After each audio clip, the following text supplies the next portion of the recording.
टीकाकरण संक्रामक बीमारियों से बच्चों को बचाने के लिए अति आवश्यक है। इसलिए बच्चों को टीका सही समय पर लगवाना अनिवार्य है। टीकाकरण बच्चों के लिए सुरक्षित है, लेकिन कभी-कभी टीकाकरण के पश्चात प्रतिकूल प्रभाव यानी AEFI हो सकते हैं। जैसे कुछ मामूली AEFI हैं, टीका लगने के स्थान पर लालीपन, सूजन और दर्द, हल्का बुखार, चिड़चिड़ापन और अस्वस्थता। कुछ AEFI गंभीर और दुर्लभ होते हैं, इनके लिए हमें तैयार रहना चाहिए। ऐसी ही एक गंभीर प्रतिक्रिया का नाम है एनाफिलैक्सिस। ये कहानी ऐसी ही एक घटना पर रची गई है। कहानी मेडिकल अफसर द्वारा प्राथमिक स्वास्थ्य केंद्र में मासिक समीक्षा की है, जहां डॉक्टर साहिबा लेडी हेल्थ विजिटर और सभी ANM एनाफिलैक्सिस पर चर्चा कर रही हैं। आइए देखते हैं आगे। आज की मासिक समीक्षा शुरू करने से पहले हम रश्मि का अभिनंदन करना चाहते हैं। पिछले हफ्ते रश्मि की सूझबूझ के कारण एनाफिलैक्सिस से एक बच्चे की जान बच गई। सही समय पर एड्रेनालिन इंजेक्शन देने से बच्चे की हालत में जल्द सुधार देखा गया। शाबाश रश्मि। रश्मि, क्या अपना अनुभव हम सभी के साथ साझा नहीं करोगी? क्यों नहीं सुनीता दीदी, बिल्कुल बताऊंगी। तो बताओ रश्मि, उस दिन क्या हुआ? उस दिन टीका लगाने के बाद मैंने हमेशा की तरह बच्चे की माँ और बच्चे को आधा घंटा वहीं रुकने को कहा, और फिर ये देखिए, मेरे सूरज को क्या हो रहा है? अरे, इसका चेहरा तो पूरा सूज गया है। सांस लेने में भी दिक्कत हो रही है। अरे, मेरे बच्चे को क्या हो गया? घबराओ नहीं बहन, लगता है बच्चे को रिएक्शन हुआ है। अभी मैं इसे इंजेक्शन लगा देती हूँ, जिससे बच्चे की हालत में सुधार आ जाएगा, और फिर डॉक्टर को दिखा देंगे। मुझे वो एनाफिलैक्सिस के लक्षण जैसे लगे, तो फिर मैंने बिना देर किए एड्रेनालिन का एक डोज देने की तैयारी करनी शुरू कर दी। सबसे पहले मैंने एनाफिलैक्सिस किट से डोज चार्ट में देखकर बच्चे की आयु के अनुसार एड्रेनालिन का इंजेक्शन तैयार किया, और फिर मैंने बच्चे की जांघ के मध्य भाग के बाहरी हिस्से को साफ करके 90 डिग्री से सीधे मांसपेशियों पर इंजेक्शन लगा दिया। उसके बाद मैंने इसकी सूचना नजदीकी प्राथमिक स्वास्थ्य केंद्र के मेडिकल अफसर को दी और एम्बुलेंस भी बुलवा ली। लो, एम्बुलेंस भी आ गई। बहन, बच्चे को डॉक्टर को दिखा देना। मेरी प्राथमिक स्वास्थ्य केंद्र के मेडिकल अफसर से बात हो गई है, और देखो, बच्चे में थोड़ा सुधार भी आ रहा है। हाँ जी, आपका बहुत धन्यवाद, वरना मैं तो घबरा ही गई थी। माँ का अपने बच्चे के लिए घबराना तो लाजमी है। और फिर बच्चा स्वास्थ्य केंद्र पहुँच गया, और डॉक्टर साहिबा की देखरेख में कुछ ही घंटों में वो ठीक भी हो गया। शाबाश रश्मि, तुमने एक समझदार ANM की तरह स्थिति संभाली। शाबाश। धन्यवाद मैडम जी। मैडम, ये एनाफिलैक्सिस क्या होता है? एनाफिलैक्सिस एक गंभीर एलर्जिक रिएक्शन है जो ज्यादातर श्वसन प्रणाली, हृदय और त्वचा प्रणाली को प्रभावित करता है। इसे समझना बहुत जरूरी है। मैडम, हम एनाफिलैक्सिस की पहचान कैसे कर सकते हैं? रेनू, एनाफिलैक्सिस के लक्षण टीके के कुछ मिनटों बाद से लेके 1-2 घंटों में देखे जा सकते हैं, और ये तेजी से बढ़ते हैं। इसके लक्षण 3 प्रणालियों में दिखते हैं। पहला, श्वसन प्रणाली, जिसमें सांस लेने में दिक्कत होना, जीभ, होठों, गले के अंदर सूजन आना, सांस लेते समय सीटी की आवाज आना, सांस लेते समय छाती में घुरघुराहट की आवाज आना, जीभ, होंठ, कान आदि नीले पड़ना देखा जाता है। दूसरा, ये हृदय प्रणाली को प्रभावित करता है, जिसके लक्षण हैं दिल की धड़कन तेज होना, ब्लड प्रेशर कम होना, बेहोश होना और चक्कर आना देखा गया है। और तीसरा, त्वचा प्रणाली पर इसके लक्षण दिखते हैं, जैसे शरीर पर खुजली होना, शरीर पर लालीपन होना, शरीर पर लाल चकत्ते होना, सूजन आना, खासकर चेहरे, होंठ, जीभ, पलकों आदि पर। एनाफिलैक्सिस बहुत जल्दी बढ़ता है, इसलिए बच्चे पर निगरानी रखना और उसे तुरंत इलाज मिलना बहुत जरूरी है। तभी तो लाभार्थियों को टीके के बाद 30 मिनट इंतजार करने को कहा जाता है कि अगर कोई लक्षण दिखे तो तुरंत कार्यवाही की जा सके। बिल्कुल सही कहा सुनीता। और इन 3 प्रणालियों में से किसी 2 प्रणालियों में एक एक लक्षण दिखे तो उसे एनाफिलैक्सिस के तौर पर लें और तुरंत बच्चे को आयु अनुसार एड्रेनालिन का एक डोज लगा दें। मैडम जी, एनाफिलैक्सिस होने पर एएनएम की क्या भूमिका रहती है?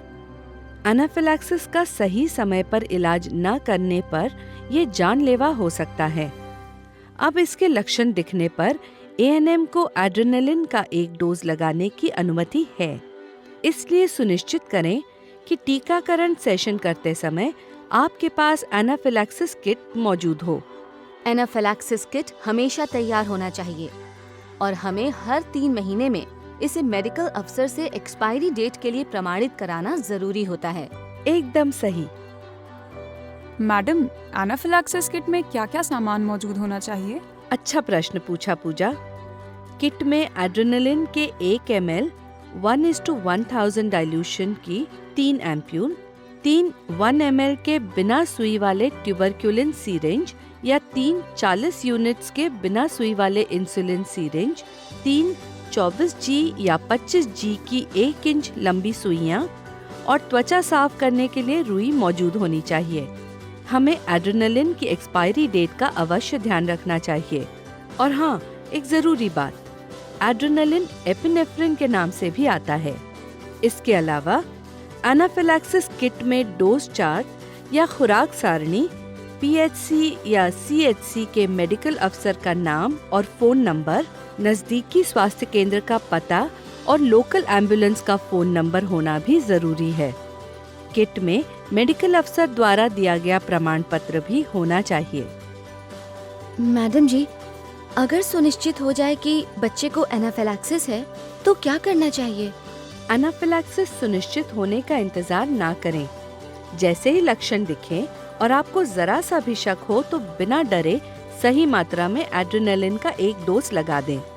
अगर एनाफिलैक्सिस ना भी निकला तो एक डोज से बच्चे को कोई नुकसान नहीं होगा, लेकिन अगर एनाफिलैक्सिस हो तो बच्चे की जान बचाने में वो एक डोज बहुत कारगर होगा।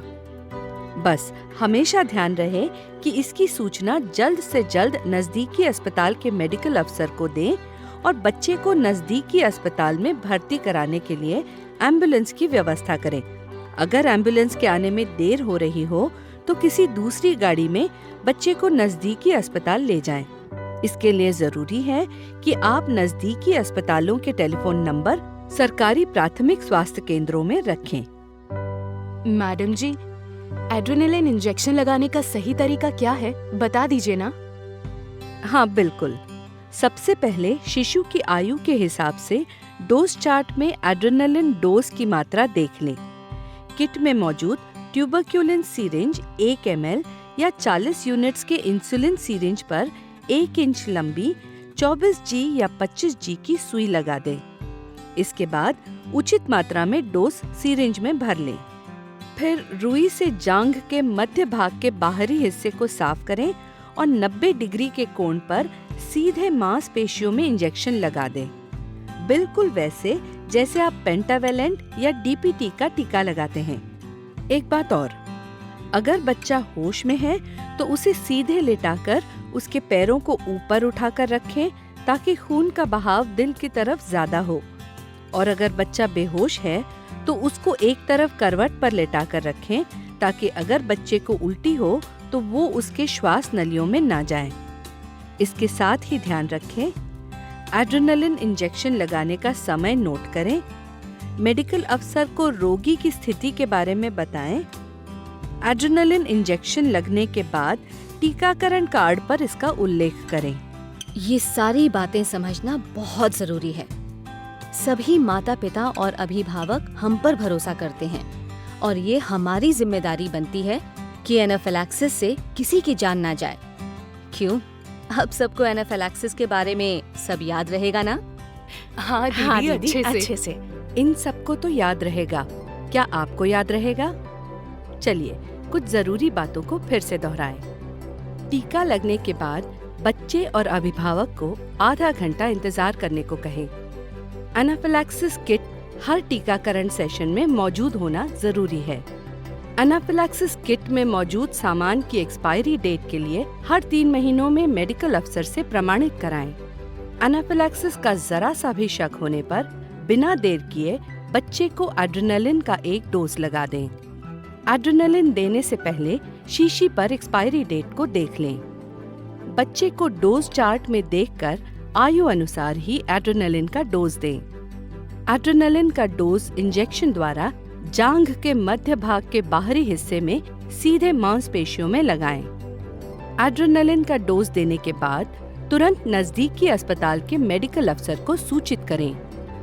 एड्रेनालिन इंजेक्शन लगने के बाद टीकाकरण कार्ड पर इसका उल्लेख करें और बच्चे को अस्पताल ले जाने के लिए एम्बुलेंस की व्यवस्था करें। याद रखें, एनाफिलैक्सिस की शंका होने पर तुरंत एड्रेनालिन का एक डोज मांसपेशियों में लगाना सुरक्षित है और जान बचाने में कारगर हो सकता है।